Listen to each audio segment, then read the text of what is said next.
All right, Science Flipping podcast listeners, as always, this episode is brought to you by Rocketly.ai.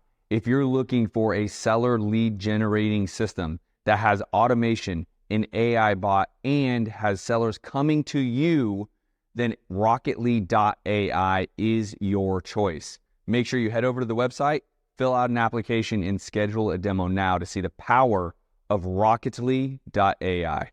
What is up, Science Flipping family? You are back to another episode of the Science Flipping podcast. I have a very special guest here. He's a local Miamian. Mr. Esteban Andrade is here. What is up, brother? Wow, man, I love the energy. Come on, let's go. It's a Science Flipping. This one's getting me fired up. You have done a very good job coming into the real estate investing space and building some incredible service companies. You are a part of many masterminds. You have connected really well with people, and you offer services that I think everyone on this episode needs to understand the services themselves, but then how they can be utilized within the real estate investing space, who would want them, why they would use them. These companies have made a massive difference for a lot of people in the space and in the masterminds that we're a part of. I know because I'm in the same masterminds. So let's talk first and foremost, your experience starting these companies. Why did you start companies like Remote Latinos or Hesel Media? Why do all that?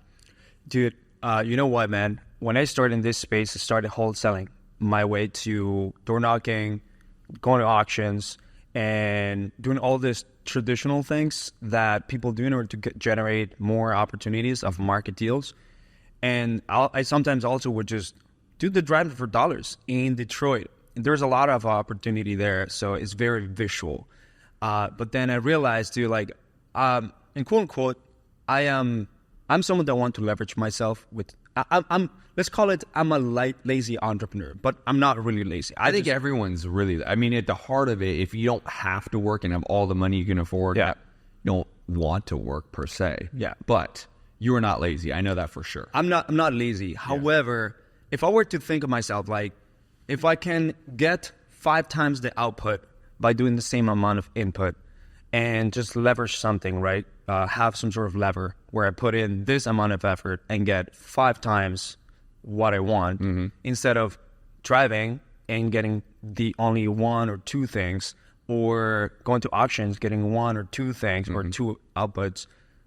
How can I do that? And I started thinking about, hey, I know that technology is something that's always going to evolve. It's here to stay, and also people are not doing this, so it's a huge open market for me to take advantage of that. So in Detroit, my first ever case study was working with a cash buyer that needed houses, and me as the mindset of how do I solve his problem and be in between that problem and solution so I can make some money.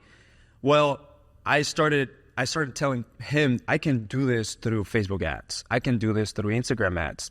I had taken a course that have given me all the instructions on how to do that for e-commerce and how to do that for gym owners, real estate agents. And that gave me the idea of like, I can help this cash buyer find houses that are distressed from motivated sellers through Facebook advertising as well. So one time I posted this in a Facebook group, and I got a lot of comments. Hey, I know how to generate motivated sellers, and I do that through social media. People that are going to come to you instead of you having to convince them that they need to sell their house. They're already convinced. Who needs help? I'm willing to give 7-day trial. So with him, I set everything up, and we did a 7-day trial because I knew I was going to work something out with him and upsell him down the road. Sure. This guy, in his first, I believe it was 6-7 months with me, he purchased 24 properties in Detroit just with $9,000 in ad spend. So we all know in the KPI world of real estate, right, is cost per lead and then cost per deal. He spent a total of $9,000 total for ad spend. And he got 28 properties, he said, that he 24 bought. properties. 24 properties that he bought or wholesale. He acquired. Wow. The model was for him to sell it to Argentinian investors, international investors. He will get the markup, and also he would do property management for them. like sell a turnkey model. So correct. How much cost per deal was that? Spent $9,000 to $375 a deal. This is ad spend. Obviously, I definitely... Of course, and then you have an agency fee. Yeah, then I charged him, like, at that time, it was like maybe, I think I was doing it for $1,200 to $1,500 a month. At that time. Which was good for me. Now, that was a long time ago, everybody. That was a long time It's ago. not $1,200 now. But even then, just you and I know this, but for the sake of the listener, a true KPI right now, if you're getting a deal for $3,000 to $5,000 per deal, you're doing good. You feel good about your marketing.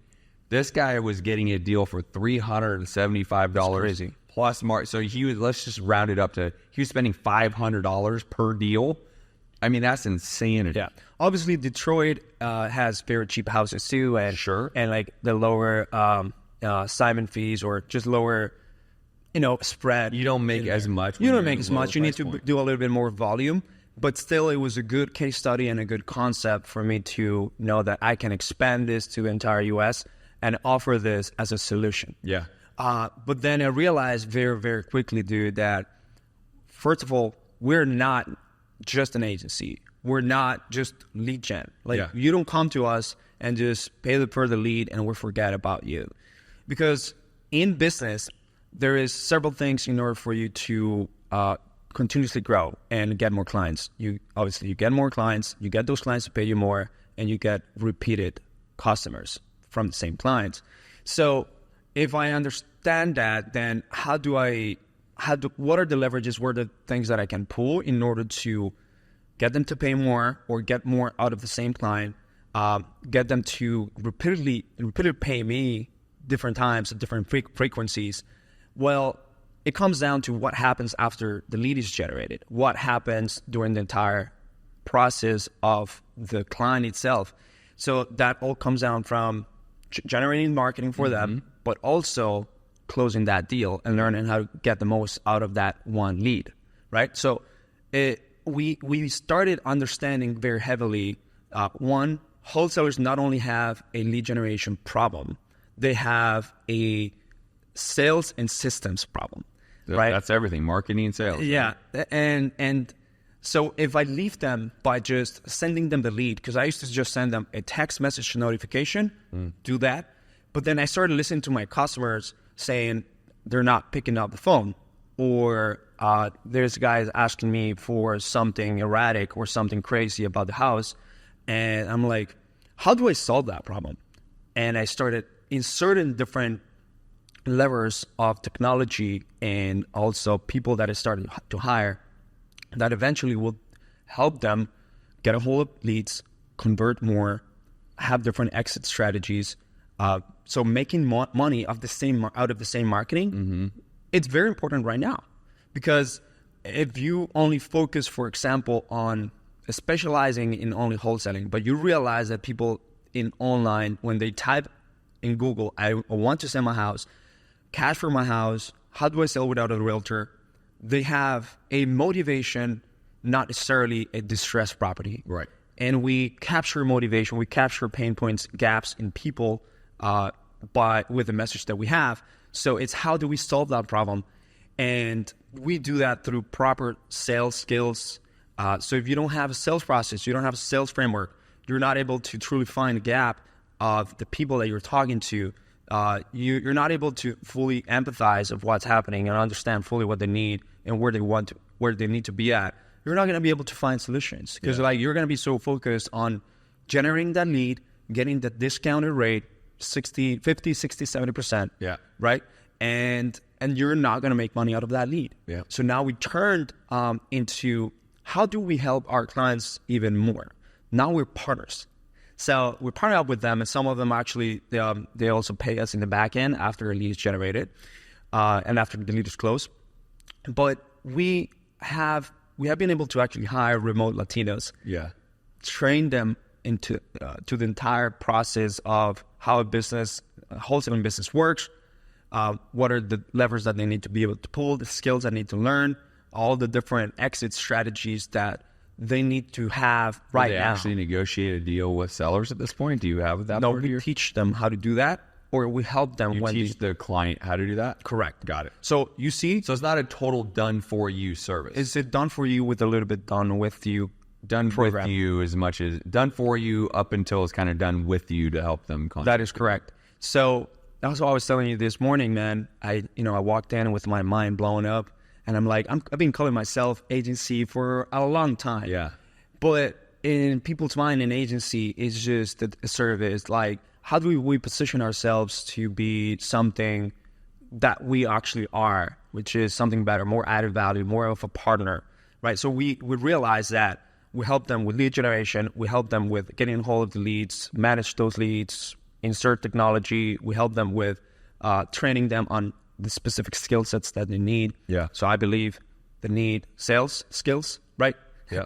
And they need to be able to just fully evolve as a business owner. And to evolve as a business owner, you need to leverage people, right? So this is something from the book Almanac of Naval. I don't know, have you ever read it? I have not. So he talks about, in a portion of it, he's actually the founder of Angel List. He talks about 4 different levers and skills that entrepreneurs need to actually pull and use and amplify it. And that will literally build multi-million-dollar businesses. That one is capital, labor, technology or code, and media. So right now with this company that we have, which is Hesel Media, and now we have a community called Entrepreneurs, we're pulling 2 of these levers right away. The media part, which we're making our clients go and do video and ultimately show themselves as this authority in the market that they can buy houses. They're cash buyers, they're wholesalers, flippers. And so that's one lever that we're pulling. And now we're using technology to distribute this message through Facebook, through Google platforms like YouTube, Google retargeting and PPC as well. And also we're doing TikTok, which is crazy that it works. Crazy that it works. That is the newest found. I have a couple members that are doing really, really well on TikTok. Yeah. Dude, do you think I would? If there's any takeaway right now for someone on this episode, right now, TikTok ads work to find motivated sellers. They do. It's crazy. It's crazy. It's because TikTok has become a place that now has SEO, which is so that means that people now go search for topics, for things. And TikTok has done such a great job of making people search for things, for education, for learning new things, for entertainment, that now it's more and more older people that are in our avatar space and for motivated sellers are going to go there and spend some time in TikTok. Yeah. So if you're able to capture them when they're doing something or searching for something, and you say that you can buy their house, that there's an opportunity to work with a real estate investor, you're going to capture them in the right moment. So, and it's also cheaper right now than any other one because, it's not as saturated with a lot of advertisers. Yeah. And also it's more of a newer thing. You know what I mean? Got it. So yeah, going back to the levers, man, we help them become better business owners by doing things for them and also guiding them. Yeah. So the first lever, I believe that I said was capital and labor. Yeah. So we know we need labor. In the US, no one really wants to work really, really hard. It's rare. That's why, finding talent is such a high level skill. That's right. It's such a thing that you need to continuously do as a founder. Now we do that for them.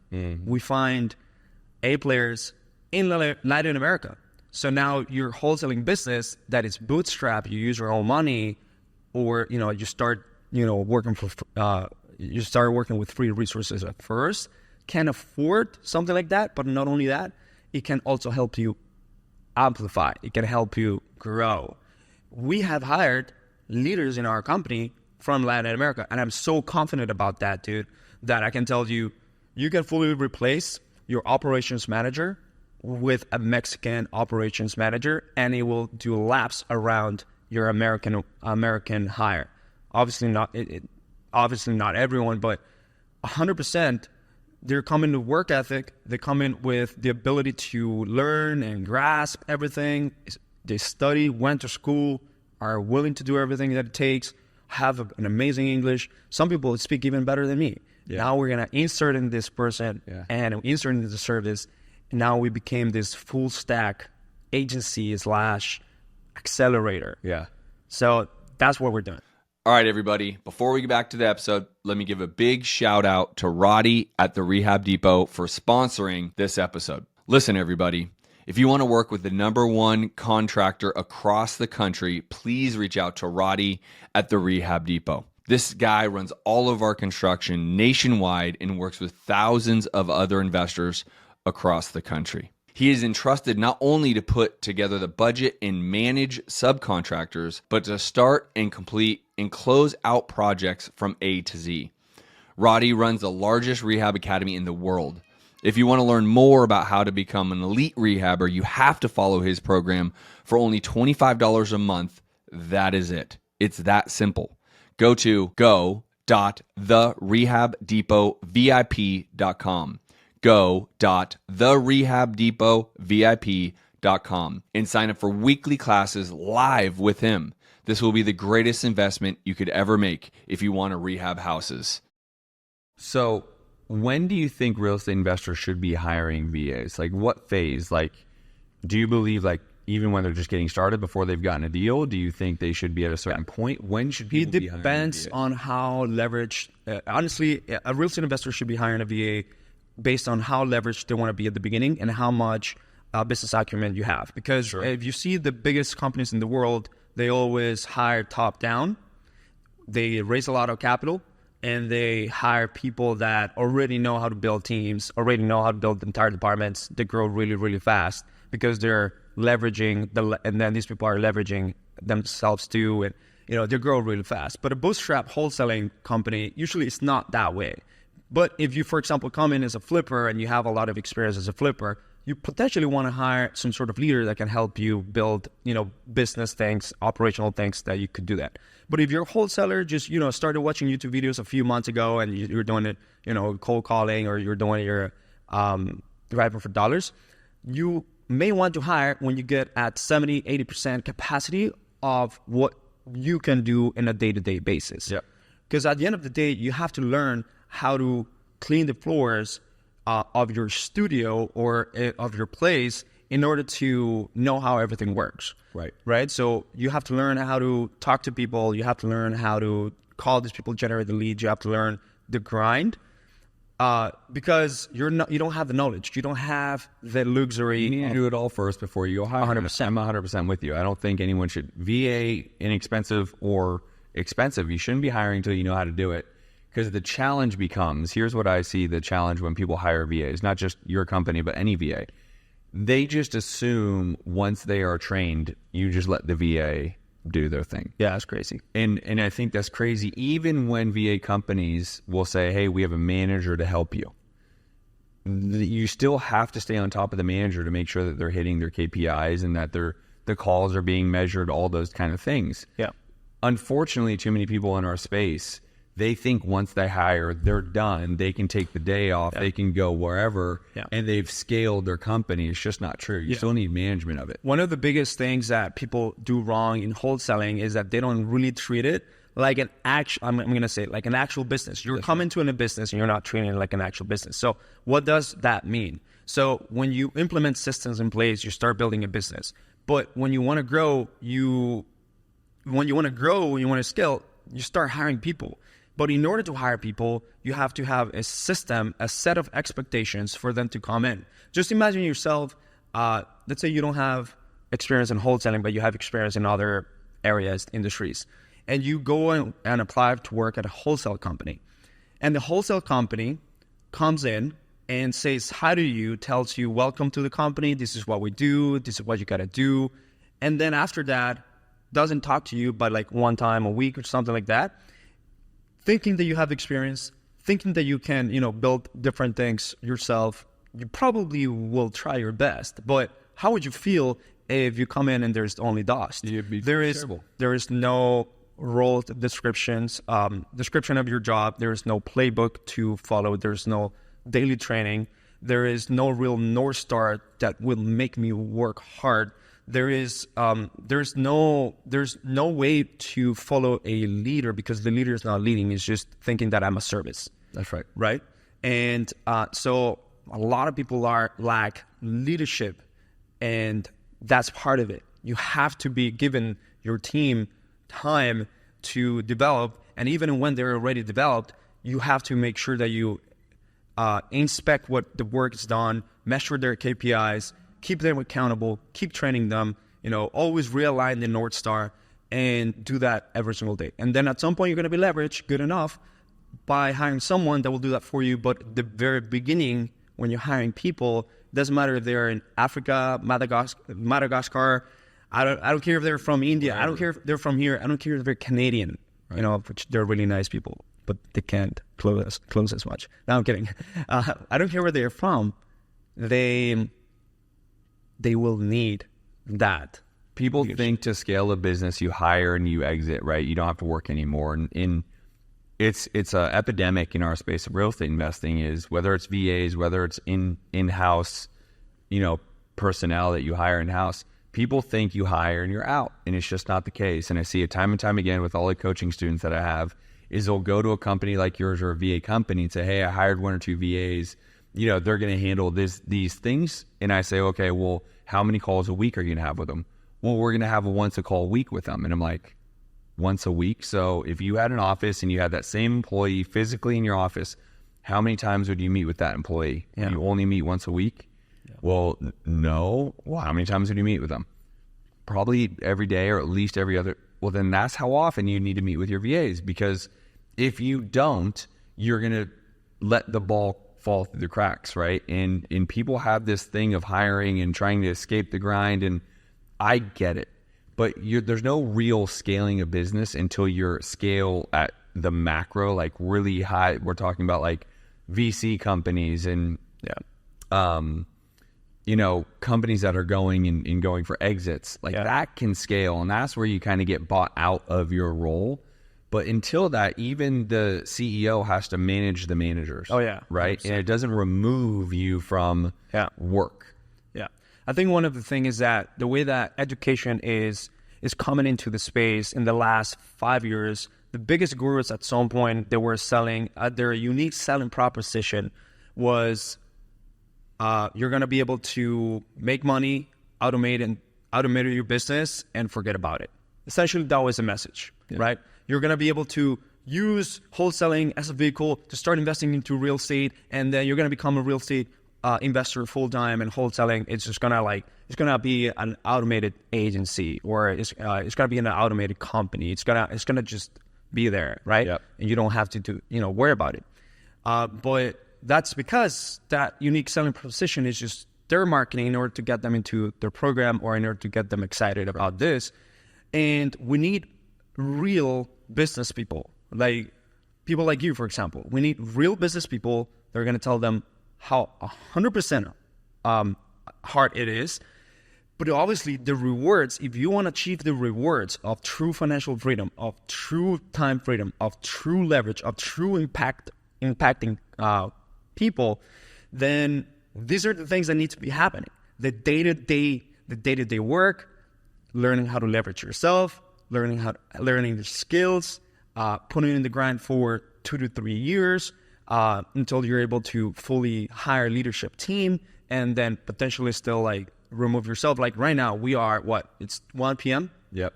I don't have to worry about my clients. I don't have to worry about closing deals. I don't have to worry about certain things. I only talk with my leadership team and my executive assistant from Colombia, and my leadership team from Latin America, US. I have a bunch of different people around the world, and I'm already leveraged, right?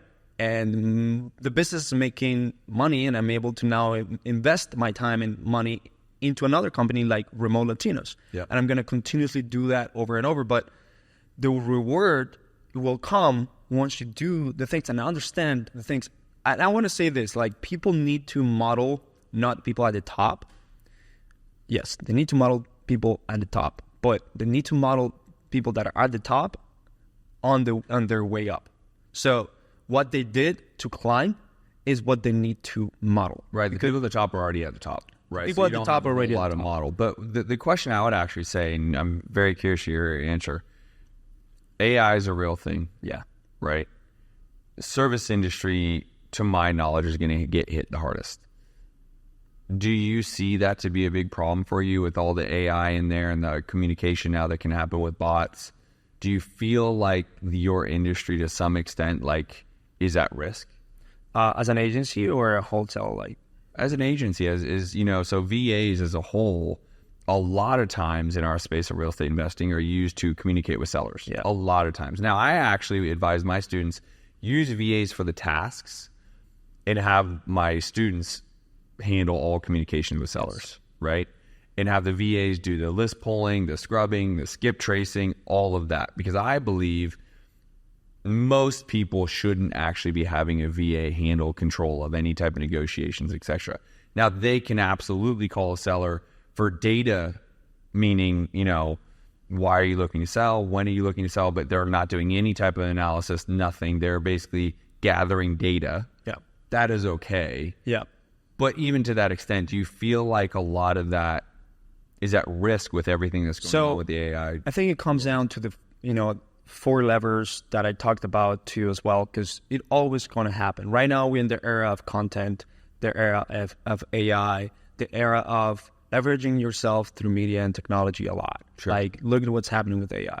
I feel like more and more the minutia, day-to-day, simple tasks that we need to hire someone for that is going to disappear. And we probably need to only hire one person to manage now these bots and AIs that do the day-to-day things at some point in our life, in our business career.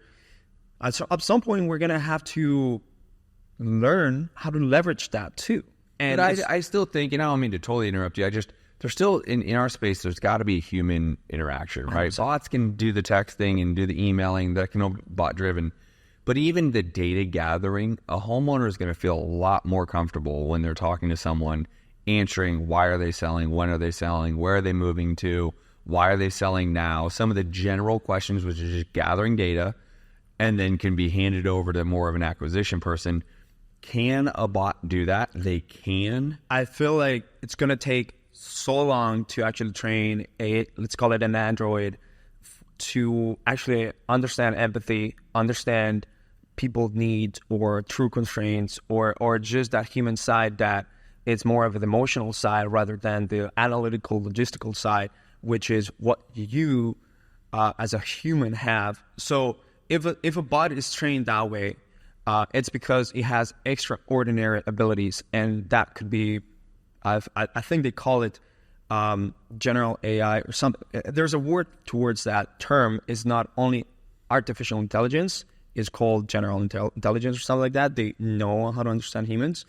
And but up that point is where it's going to be, I think, a few years, could be closer than that. But it doesn't take away from the fact that, like, in my opinion, VAs should be best utilized to handle a lot of the tasks 100%. that have to be done by a human, by the way. Yeah. And so there's always going to be a marketplace for that. 100%. Look, if we ever get outcompeted by AI VAs, we will it's a bigger discussion. Yeah. We will also use AI VAs to leverage the VAs. Have you seen the AI VA phone call? 100%. I just got my business partner just sent me a recording of a guy that sounds like a Texas guy. Yeah. Calling a homeowner and having a full Is it conversation. any good? I've never heard him. It was decent. There's still like some sort of delay. Of course. There is, the bot has enthusiasm. The bot, can do different tonality and things like that, which is amazing, dude. Like, that's crazy. Yeah. Someone can change tonality based on the things that they're saying or what they're responding to. But I feel like that's going to work in conjunction with humans. There's no way that there's no way that AI or bot at this current time, at least in the next 10 years, is not going to work in conjunction with a human. I feel like it's going to increase the output of what a human can do and what we can do, and potentially have to hire less people, but still hire top 8 player, talent, rock star that is going to understand how to leverage this lever. But there's no way that a human can just an AI can just work by itself at this current moment. What is your client database mostly hire for you? hire your company for? Right now, they're mostly hiring for specialist appointment setters, which are lead managers. Okay. So people that have the first conversations with the sellers, they essentially represent the company by having a discovery call, intro call, or follow-ups, nurtures, and then pass it on to the closers, which are usually our clients or their acquisition managers. And two in high demand roles right now are executive assistants. So not just admin, but like executive assistants. So like they have a lot of project management experience, and they can not only help you with the day-to-day, and people that are essentially like a mini operations manager, and video editors. Yeah. Ryan Pineda hired us for video editors. Nice. And like we gave him video editors. Eder Malouf also did. Nice. Actually, Tiffany High hired us for lead managers, social media specialists, and a few other, like she just hired like 4 roles. That's great. So far. It's great. Yeah. Well, that is why I love VAs. I mean, I'm a big believer of keeping operational costs down. I don't believe people should be getting big offices, hiring a bunch of employees. I just did an episode on Entrepreneur DNA just about, the cost of running a 200-person team. It's a lot, right? But they were making somewhere between $30 to $40 million a year, which is a lot. But still, you have such a high operational cost that you have to start to ask yourself, where's kind of the bottom line number that is what I'm trying to make? So having a company like yours, a VA company, makes a lot of sense because you don't have to hire such expensive people or have a lot more people. You can do it in a way that creates good P&Ls, essentially, is what I'm trying to say. Dude, and what's crazy is that, so we talked about this in another podcast, but people come in here with the high intensity, the emotion of working for a U.S. company, for an American, they're just giving them the opportunity to get paid in the U.S. dollars. They want to achieve more. They want to show up.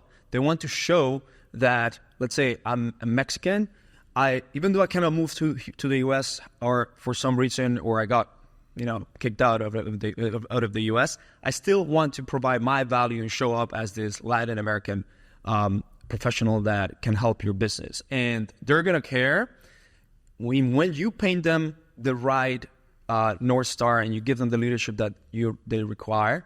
You will see how they're gonna run laps around. I agree. Yes, I tend to agree. Right now, for example, we're testing different things because I'm Latino myself, and I work with Mexicans in Detroit because they're high-level engineers.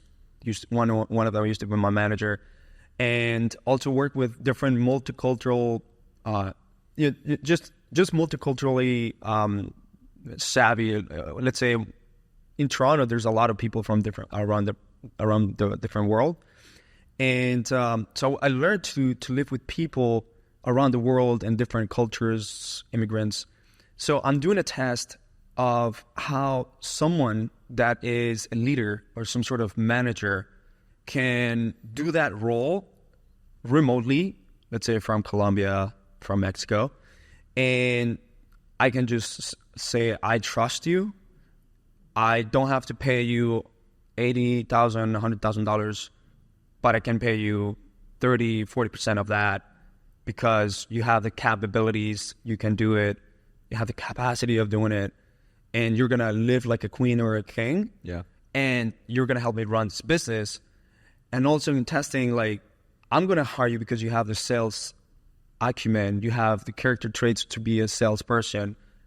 And I'm testing right now hiring closers from Latin America to see how that goes. Yeah. Like, for example, there's a lot of people that used to live here in the U.S. that they got kicked out for some reason. Their residency got terminated, they got deported, something happened, they had to go back. It's sad to talk about these things, but they learned English, they learned the culture, and then they go back to the grind in Colombia, Latin America, and they're looking for this type of opportunity, right? Or even people that never came to the U.S., people that never had a chance to even get a visa to here, but they learn English by themselves.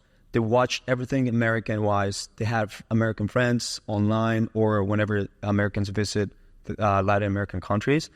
And they are so culturally adapted to us. And I'm like, holy crap. Like, you never went through, you never stepped. Have work ethic. Yeah, and they have the work ethic. I'm going to give you the opportunity to do higher level things. Yeah. This is what I said to myself. It's working. Dude, one of our closers, he lives in Medellin, Colombia. He's closed so far this month. I don't remember exactly what the amount of revenue he generated, but he's generated around $45,000 in revenue. He's closed maybe about 6 to 7 deals, and he's just getting started as a closer. And like, he was just an appointment setter before. You know what I mean? Yeah. But he was so hungry about wanting more commissions and closing more and giving more value. Be like, dude, all right, I'm going to put you through this training. I want you to watch Jeremy Minor. I want you to watch Cole Gordon. I want you to watch Jordan Belfort. Read Never Split the Difference. Yep. Show me that I can trust you closing deals. Yep. Dude, so far, it's showing that it's working. That's great. It's closing deals. And as a matter of fact, he came from I don't know, do you know Nick Berry? I do. He came from, Nick Berry ran ads in Colombia to hire closers. Yeah. He had a lot of people, had to go through a lot of interviews, and then something happened with him. He had to move back to Cancun. He had something in his heart. And so he had to give those applicants to others and give them to us because we help people get jobs. Of course. So he found that person is closing hundreds of thousands of dollars for us every quarter. For sure. From Colombia, and people are missing out on this opportunity. And so you're about to add that to Yes. your Rolodex of what you deliver. 100%. We've already done it. Yeah. We don't want to like put it out there too much because in order to find a good closer, they have to obviously have the character traits to be a great sales individual, like empathy and being able to work hard, have conviction on your product, the skills of selling, being coachable, and you can just find that in a human. Yeah. Doesn't matter where it is. But the biggest part is the English needs to be impeccable. Yeah. Or in a way that they can really relate to Americans that are surrounded by Latinos. Like you said it yourself, for example, Florida, Michigan, Arizona, Texas, California, tons of... Funny you say Michigan. I don't really ever think of Michigan as having a lot of Latinos. Dude, did you know that Detroit, because I lived in Detroit, Okay. it's so many Mexicans. I didn't know that. Dude, I never would Detroit, have thought that. the automotive industry is highly dependable of Mexico. That makes a lot of sense. Assembly plants, manufacturing plants, engineers. Yeah. Dude, highly dependable of Mexico. Just I don't know if you know about the news, but like Elon Musk literally is building a Tesla plant in Monterrey, plus GM has one, Ford has one. Like, all these people have in Monterrey, Mexico, because they know that they can get way more Workers for cheaper. work. I get it. Also for cheaper, but also high level of education, high level skill. Yeah. You know, that's how it happened. You know. So, obviously you're here for a reason. Where can people find you? There's two companies we talked about. One talks about generating motivated sellers, Hesel Media. Where can they find that? Yeah. So motivatedselleronline.com Okay. is something you can type in Google and you're going to find us. We're a company called Hustle Media. All right. So we started with the hustle mentality and we realized you really need to build a real business, become a real RIpreneur. Yeah. RIpreneur, right? So you're going to find us in social media. My Instagram is @Estenic. And actually we have a YouTube channel that I'm putting everything that I know about business for free. Everything that I know about, growing a business, hiring team members. Where's that? Learning. What's your YouTube channel? It's called Esteban Andrade, REI Marketing and Conversion. But it's also @Estenic. You can also find my ESTENICK. ESTENICK. Like it. That's my first name and middle name. Love it. And the other one is called Remote Latinos. That one is it's gonna become a huge marketplace where you can find your Esteban, your Juan, your Maria, and all these people are A players. Yeah. Right? They're gonna be qualified by our humans. Yeah. And also pre-qualified by our bots. Nice. And like we're gonna be putting it into a marketplace. It's gonna help you match. It's kind of like a Tinder on steroids for workers in Latin America that want to match with businesses in the U.S. And we're going towards the real estate space, right? Like we're gonna go deep.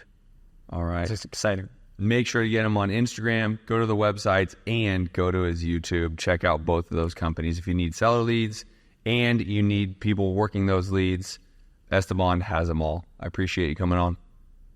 Thanks, brother. Right on, dude. All right, y'all. That's it for the episode. See you on the next one. Peace.